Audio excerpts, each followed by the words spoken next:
Welcome to my channel Stocks Galaxy. Let's have a bright investment journey together. Friends, if you are new to the channel, please subscribe to it. So friends, आज बहुत ही interesting topic मैं आपके साथ share करूंगी कि किस तरीके से आप मल्टी बैगर स्टॉक्स को अपने पोर्टफोलियो के लिए चूज़ कर सकते हैं और अपने पोर्टफोलियो की परफॉर्मेंस को इन्हांस कर सकते हैं। और इसके लिए मैं आपके साथ 7 मेजर रूल्स जो हैं इस वीडियो में डिस्कस करूंगी, सो वीडियो को एंड तक देखिएगा। वेल फ्रेंड्स, जो क्राइटेरिया मैं आपके साथ डिस्कस करूंगी वो बहुत ही सक्सेसफुल और बहुत ही पॉपुलर क्राइटेरिया है, that is can slim criteria. और कैन स्लिम एक एक्रोनिम है जिसमें हर लेटर जो है एक ऐसे फैक्टर को डिस्कस करता है जिस फैक्टर को कंसिडर करके, जिस फैक्टर को वेटेज देके आप अच्छे स्टॉक्स को चूज़ कर सकते हैं और अपने पोर्टफोलियो की परफॉर्मेंस को इन्हांस कर सकते हैं। फ्रेंड्स, ये जो क्राइटेरिया था डेवलप किया था American stock research and education company that is Investors Business Daily ने 1950s में, जिसके फाउंडर थे William O'Neil. And friends, ये टॉप इन्वेस्टमेंट स्ट्रैटेजी बन गया था 1998 से लेकर 2009 तक। और इवन आज भी ये बहुत ही अच्छा क्राइटेरिया है ग्रोथ स्टॉक्स को स्पेशली चूज़ करने का। और इंडिया में भी इसकी एप्लीकेबिलिटी जो है उसके बहुत ज़्यादा इसकी एप्लीकेबिलिटी को देखा गया है और बहुत सक्सेसफुल भी माना गया है। Friends, so without wasting much time let us start with the video. बहुत अच्छा क्राइटेरिया मैं आपके साथ डिस्कस करूंगी जिसके अकॉर्डिंगली आप ग्रोथ स्टॉक्स इजीली चूज़ कर सकते हैं। फ्रेंड्स, पहला लेटर जो है इस क्राइटेरिया में दैट इज सी। कैन-स्लिम में first letter is C and it stands for current big quarterly earnings and sales per share. यानी कि जब भी आप स्टॉक चूज़ करें फ्रेंड्स, तो आप देखें कि करंटली क्वार्टर में जो उसके लेटेस्ट क्वार्टर में रिजल्ट्स आए हैं उसमें उसकी जो अर्निंग्स हैं और उसकी जो सेल्स हैं वो पर शेयर इंक्रीज़ हुई हैं। और बहुत बेटर होगा कि लेटेस्ट ही नहीं, पिछले 1-2 क्वार्टर्स में भी अगर लगातार इंक्रीज़ हो रही हैं अर्निंग्स एंड सेल्स, तो बहुत अच्छा स्टॉक आप चूज़ कर रहे हैं। एंड वेल फ्रेंड्स, इसमें जो ईपीएस की जो इम्पोर्टेंस बताई है वो बहुत ज़्यादा बताई गई है इस क्राइटेरिया में कि अगर ईपीएस 20 to 25% इंक्रीज़ हो रहा है तो बहुत ही अच्छा सिग्नल है एक स्टॉक के लिए, क्योंकि जितना ज़्यादा अर्निंग्स या प्रॉफिट्स बूम करते हैं उतना ही ज़्यादा स्टॉक बूम करता है। वेल फ्रेंड्स, सेकेंड लेटर है A which stands for annual earnings increase.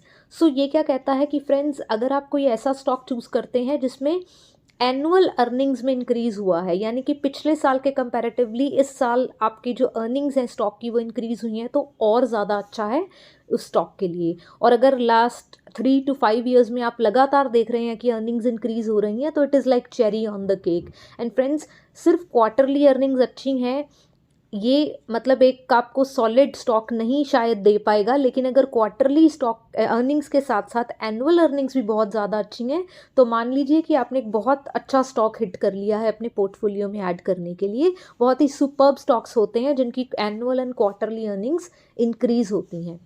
Friends, third letter stands for newness in product, management, event, etc. Now N here stands for novelty or something new। चाहे वो कुछ भी company के साथ नई चीज़ associate है, like उसका कोई प्रोडक्ट है जो बहुत नया है, जो रेवोल्यूशनाइज कर सकता है, पर कोई मतलब परचेजिंग उसमें बहुत ज़्यादा हो सकती है, या कोई नई मैनेजमेंट आ गई है जो कि बहुत एनर्जेटिक है, बहुत कैपेबल है, नए आइडियाज़ के साथ आई है मैनेजमेंट, या कोई भी नया इवेंट हो गया कंपनी के लिए जिससे कल को उसकी अर्निंग्स वगैरह इन्हांस हो सकती हैं, या कंपनी अपने न्यू हाइस को टच कर रही है। सो फ्रेंड्स, ये सारे क्राइटेरियाज जो होते हैं वो कंपनी के बारे में एक पॉजिटिव एनर्जी क्रिएट कर देते हैं मार्केट में, जिसके कारण उसका जो स्टॉक प्राइस है वो बहुत ज़्यादा उछलने की प्रोबेबिलिटी रख लेता है उस टाइम पे।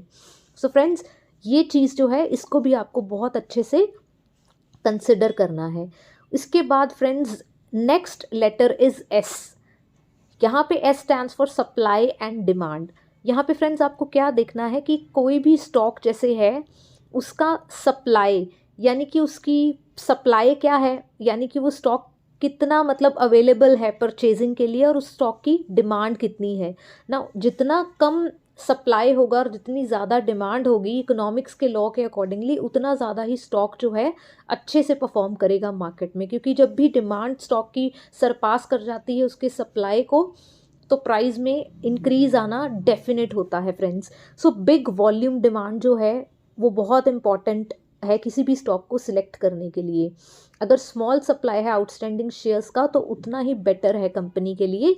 और कंपनी की जैसे अगर टॉप मैनेजमेंट है उसका जो शेयर है कंपनी में वो बहुत ज़्यादा इन्वेस्ट कर रही है, एक हैंडसम शेयर उसके पास है, तो दैट मीन्स कि कंपनी के ओनर्स इन्वेस्ट कर रहे हैं तो मार्केट में उसका सप्लाई कम हो जाएगा। और जब ओनर्स इन्वेस्ट कर रहे हैं तो मार्केट में उस कंपनी की इमेज अच्छी होगी और लोग उसकी जो इन्वेस्टमेंट की डिमांड है वो बढ़ेगी।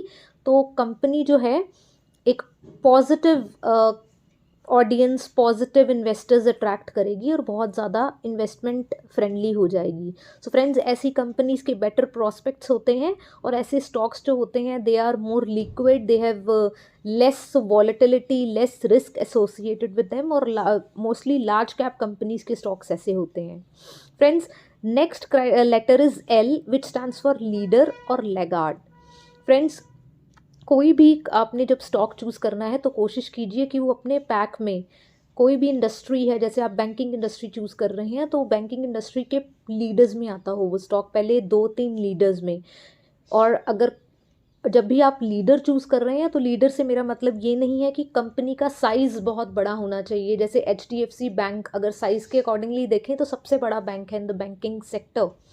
But here when I talk about leader तो मैं लीडर उसको कह रही हूँ जिसके सेल्स और जिसकी प्रॉफिट्स जो हैं वो सबसे ज़्यादा इंक्रीज़ कर रहे हैं इस पैक में।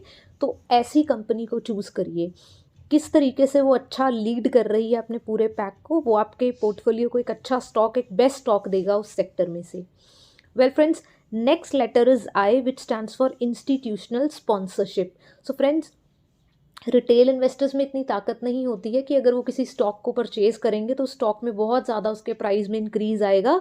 हाउएवर जो इंस्टीट्यूशनल इन्वेस्टर्स होते हैं वो बहुत लमसम में इन्वेस्ट करते हैं, और जब वो इन्वेस्ट करते हैं किसी भी स्टॉक में तो उसका जो प्राइस होता है वो मल्टीफोल्ड इंक्रीज शो करता है। सो अगर किसी स्टॉक में mutual funds, pension funds, hedge funds, insurance companies, financial institutions ये सब इन्वेस्ट कर रहे हैं तो it is a very positive sign. आप लेटेस्ट क्वार्टर में देखिए, पिछले कई क्वार्टर्स में पैटर्न देखिए और अकॉर्डिंगली इन्वेस्ट कीजिए। ये बहुत ही सॉलिड क्राइटेरिया है किसी स्टॉक में भी अपने पैसे लगाने का।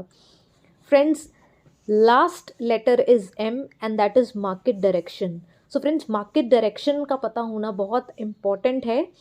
आपको पता करना है कि आप बुल मार्केट में हैं या बेयर मार्केट में हैं, और अगर जिस भी मार्केट में है किस फेज़ में है। क्या वो इनिशियल फेज़ है उस मार्केट का, यानी बियर मार्केट का इनिशियल फेज़ है, या आप मिड फेज़ में हैं, या आप बिल्कुल एंडिंग ऑफ दैट फेज़ हैं। एंड अकॉर्डिंगली आपको अपनी इन्वेस्टमेंट्स को प्लान करना पड़ेगा। अगर आप सारे क्राइटेरियाज को लेके श्योर हैं लेकिन you are not sure about the market direction तो everything will go in vain and you can not invest in an intelligent way and your investments will not give you that good a return.